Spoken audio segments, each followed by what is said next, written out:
Seminário 2, variantes do carcinoma epidermoide, no qual abordaremos duas variantes. O carcinoma fuso-celular, também conhecido como carcinoma sarcomatoide, e o carcinoma escamoso basaloide. Vamos começar com o carcinoma fuso-celular. Por definição, essa variante do SEC, do carcinoma epidermoide, ela, para ser denominada de sarcomatoide ou fuso-celular, ela tem que ser composta predominantemente por essas células fusiformes ou pleomórficas malignas. Esse tipo de carcinoma, ele ocorre nos mesmos locais onde nós vamos encontrar o SEC na cabeça e pescoço. Mas os locais preferenciais são na laringe, cavidade oral e orofaringe. Lembrar que esse tumor nós podemos encontrar em outras áreas, como por exemplo na pele, no pênis, etc. O carcinoma sarcomatoide, em relação à etiologia, ele é associado ao fumo e álcool. Entretanto, é uma variante que também tem associação com radioterapia. Naqueles tumores que tiveram radioterapia, outra doença, não necessariamente um carcinoma epidermoide, e depois, no local da radioterapia, pode surgir um carcinoma fuso-celular. Em termos de fisiopatologia, para explicar esse componente fuso-celular, a teoria atualmente mais aceita é que essa parte fuso-celular seria, na verdade, uma diferenciação divergente desse componente epitelial. O carcinoma sarcomatoide, ou fuso-celular, ele tem uma macroscopia que frequentemente é polipoide. Então, observem neste caso um carcinoma sarcomatoide que se originou aqui na epiglote. Essa é a laringe e aqui a epiglote nós vemos a cartilagem. Essa seria a face oral, essa a face laríngea da epiglote. Então, nós vemos uma volumosa neoplasia polipoide ulcerada. E este outro caso também é um carcinoma sarcomatoide de corda vocal verdadeira. Observem também, ele foi ressecado, a parte, não a laringectomia, mas só o tumor, e nós vemos também essa lesão polipoide com a superfície ulcerada. Como dissemos anteriormente, o carcinoma sarcomatoide, ele tem tanto as células fusiformes, pleomórficas, mas ele tem também que predomina na lesão, mas ele tem também uma área de carcinoma epidermoide convencional, ou carcinoma in situ. E para nós encontrarmos essa área, como geralmente ele é ulcerado, este local onde há a transição do tumor para o epitélio não neoplásico, é a área que mais frequentemente nós encontramos essas áreas convencionais de carcinoma epidermoide, ou in situ ou invasivo. Então, é uma área interessante que deve ser representada aqui não somente porque é a margem do tumor, observem a tinta nanquim marcando a margem, mas também porque é uma área que facilita nós encontrarmos esse componente convencional do carcinoma sarcomatoide, convencional do carcinoma epidermoide, que nos permite fechar o diagnóstico com tranquilidade. Portanto, como eu já adiantei, microscopicamente, a maioria dos casos dos carcinomas sarcomatoides ou fuso-celular não é difícil fazer o diagnóstico, porque embora esse componente seja o predominante, nós vamos encontrar áreas de carcinoma convencional, invasivo ou mesmo in situ. E torno a falar outra vez. Seriam naquelas áreas de transição entre a lesão e a mucosa normal, que é o local onde geralmente vamos encontrar essa parte do componente convencional. Entretanto, 1/3 dos casos, ele é composto apenas pelo componente fuso-celular. Nós não vamos ter essa área de SEC convencional ou in situ. E nesses casos, para fechar o diagnóstico de carcinoma sarcomatoide, nós precisamos da imunistoquímica, dos marcadores epiteliais, AE1, AE3, EMA, P63, P40. Normalmente é aconselhável usar esse painel mais amplo, porque pode, num determinado caso, ser P63 positivo, mais negativo para E1, E3, ou EMA, etc. Então, geralmente, usa-se um painel mais amplo para se diagnosticar que aquela neoplasia fusocelular trata-se de um carcinoma sarcomatoide. Entretanto, mesmo nestes casos, é possível aqueles onde não encontramos positividade, mesmo usando um painel mais amplo, para nenhum desses marcadores epiteliais. Nesses casos, é importante nós descartarmos, portanto, outras neoplasias que podem ter esse aspecto fusocelular e que ocorram nos mesmos sítios do carcinoma sarcomatoide. Por exemplo, o melanoma, que pode ter um aspecto fusocelular, o próprio sarcoma, etc. Uma vez descartado através da imunistoquímica, que não se trata de melanoma e de nenhum outro sarcoma, nós podemos fazer o diagnóstico, já que não encontramos, esses casos são negativos para esses marcadores epiteliais, o diagnóstico mais amplo nesse modo, uma neoplasia fusocelular maligna e considerar a possibilidade de carcinoma fusocelular. Entretanto, gostaria de chamar a atenção para dois aspectos aqui. Primeiro, que o carcinoma sarcomatoide ele pode apresentar expressão anômala de vimentina, actina de músculo liso e desmina. E, portanto, levar você a fazer um diagnóstico, por exemplo, de leiomiosarcoma. Porém, quando nós estamos, por exemplo, na laringe e hipofaringe, que são dois locais que pode ocorrer esse carcinoma sarcomatoide, e geralmente ele apresenta aquele aspecto polipoide, como mostrei nas duas peças anteriores, esses sarcomas, principalmente leiomiosarcoma ou outro, são mais raros nessa região. Então, até prova em contrário, mesmo que seja negativo para esses marcadores epiteliais e positivo para esses outros marcadores, inclusive de músculo liso, o diagnóstico deve ser colocado com uma nota salientando que, pela localização, por ser uma neoplasia que está na submucosa, muito associada ao epitélio, pelo ser na laringe ou hipofaringe, considerar como carcinoma fusocelular em primeiro lugar antes de um sarcoma. Vamos dar um exemplo com os casos do seminário. Então, o primeiro caso é o caso 8. Vejam, todos esses casos que nós vamos ver aqui de carcinoma sarcomatoide, todos são de laringe. Então, observem esse caso 8. Nesse menor aumento, nós observamos uma lesão polipoide com esse revestimento epitelial, aqui atrófico.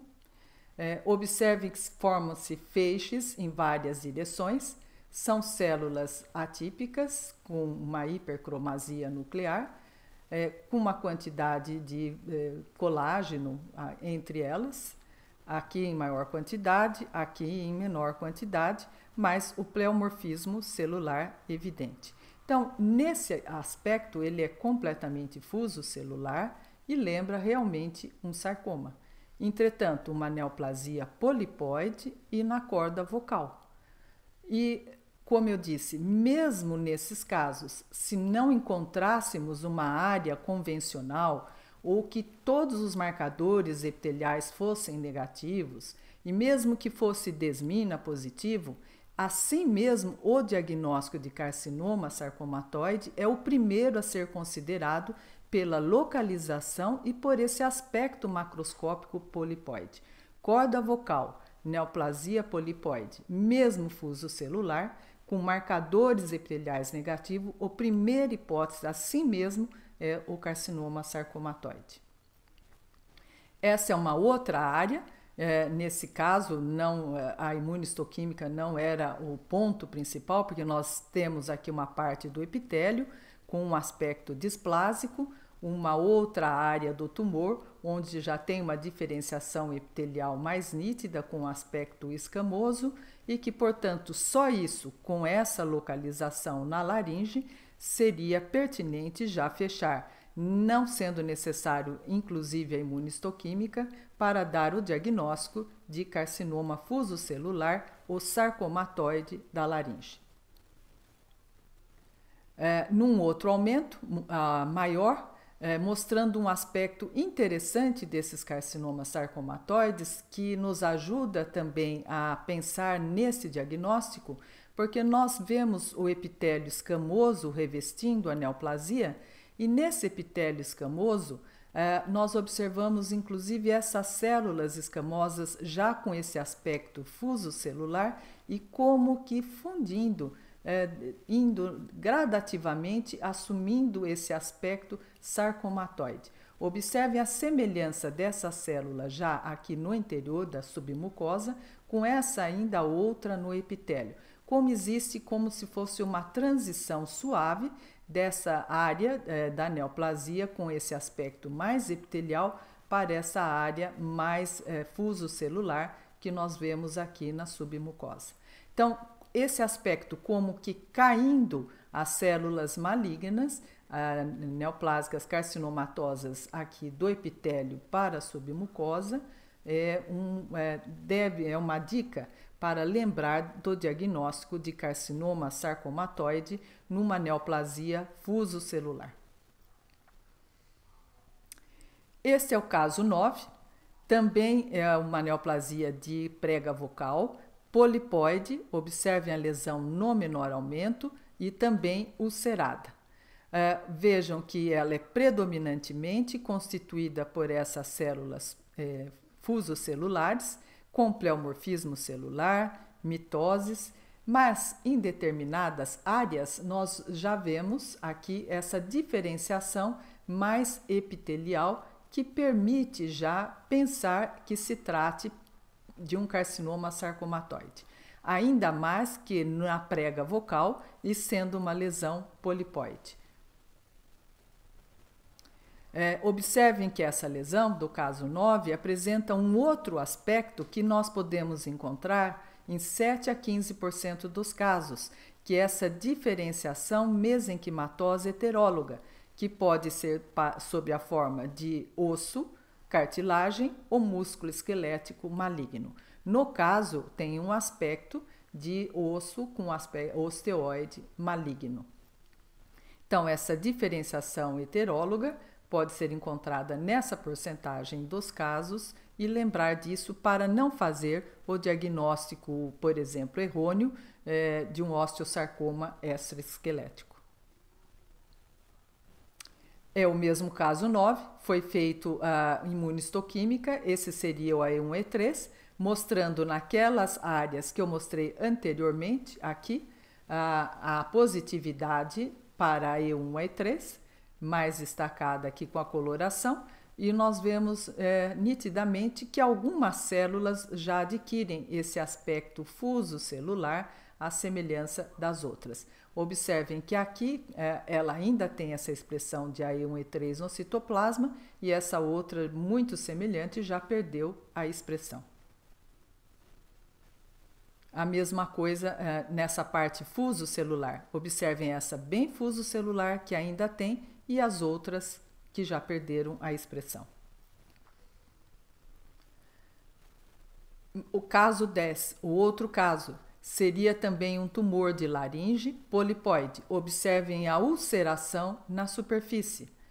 Esse caso, diferentemente dos outros dois, o componente epitelial de carcinoma convencional era bem fácil de encontrar.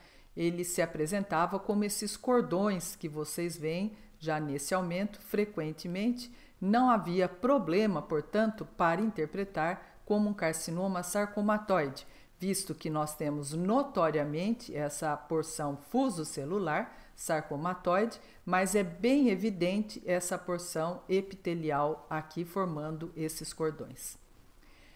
Vale ressaltar que poderia, por exemplo, se perguntar, mas isso não poderia ser um carcinoma epidermoide convencional e isso aqui uma reação muito exagerada do estroma a essa infiltração em cordões finos? A resposta é não, porque estas células aqui, elas apresentam esse hipercromasia, essa atipia nuclear muito nítida e inclusive esse aumento de celularidade. Nesse aumento maior é mais fácil de observarmos isso, onde não apenas essas células epiteliais apresentam pleomorfismo e características de malignidade, mas também essas células aqui que são fusiformes, que é o componente fusocelular da neoplasia. Portanto, esse aspecto hipercromático, neoplásico, maligno, podemos às vezes até encontrar mitoses, não permite interpretar que isso seja uma reação desmoplásica à infiltração, por exemplo, aqui em cordões finos. Ambos, tanto a parte fusocelular como essa parte epitelial, ambas são malignas. Numa outra área, mostrando o aspecto escamoso bem nítido, na superfície como convencional, e em algumas áreas, inclusive, com esse aspecto cordonal, apresentando como se fosse uma pseudoluz, dando a impressão até de adeno, mas na verdade trata-se em todas as áreas de carcinoma epidermoide infiltrativo. No mesmo caso, mostrando uma outra área, aqui onde nós temos a parte fusocelular e essa outra onde era predominantemente constituída pelo aspecto convencional do carcinoma epidermoide. Entretanto, vejam que nessa porção superior, uma característica mais moderadamente diferenciada, tem um citoplasma mais amplo, mais eosinófilo. Entretanto, aqui na porção mais profunda, ele já perde bastante desse citoplasma eosinófilo e já tem um aspecto mais de carcinoma epidermoide pouco diferenciado, moderadamente pouco diferenciado. E nessa outra área, com o aspecto do sarcomatoide fusocelular. O último caso de carcinoma sarcomatoide é muito interessante porque ele difere dos outros três, que eram todos bem fusocelulares. Este tumor também é de corda vocal e observem que também polipoide e bastante ulcerado na superfície. Ao contrário dos anteriores, entretanto, vejam que o estroma é muito frouxo, bastante vascularizado e com muitas células inflamatórias. Neste menor aumento, nós podemos até chegar a pensar que isso se trata de um tecido de granulação, pois ele é rico em vasos, muito frouxo e com essas células inflamatórias. Porém, observando no maior aumento, nós verificamos que estas células do estroma, elas apresentam atipias, hipercromasia, multinucleação e não tem aqui nessa área, mas inclusive tinham mitoses e algumas delas atípicas. Mas o aspecto dele diferente dos outros tipos de carcinomas sarcomatoides que nós vimos. Em outras áreas, o diagnóstico já era muito mais evidente porque nós encontrávamos esse aspecto de carcinoma epidermoide convencional, que aqui é bem notório, com esse citoplasma amplo, com as atipias celulares, e vejam que o estroma, embora frouxo, com esse aspecto até que lembra tecido de granulação, as células apresentam esse aspecto atípico muito semelhante a que está aqui no interior do epitélio, que tem esse aspecto de epidermoide. Então, observem a semelhança dessas células e, portanto, isso permite o diagnóstico de carcinoma sarcomatoide, interpretando, portanto, que todas essas áreas pertencem à neoplasia, é a parte sarcomatoide e a parte convencional seria esta outra aqui. O carcinoma fusocelular, em termos de prognóstico, ele não difere do carcinoma convencional quando nós comparamos estágio por estágio, porém tem exceção. Esses tumores todos que eu mostrei para vocês são polipoides e de corda vocal. Quando esses tumores são precoces, e na corda vocal isso é possível porque ela altera a voz, a pessoa apresenta rouquidão persistente, acaba procurando o médico que observa essa lesão polipoide. Então, esses tumores mais precoces, polipoides, são ressecados mais facilmente. E nesse caso, o prognóstico é melhor. Mas, de novo, isso ocorre principalmente nessas lesões laríngeas glóticas, justamente por causar esse sintoma precoce, levando ao diagnóstico precoce e por ser polipoide, essa ressecção mais fácil. No restante, ele é semelhante ao carcinoma epidermoide convencional quando comparamos ambos estágios semelhantes no fuso celular e no convencional.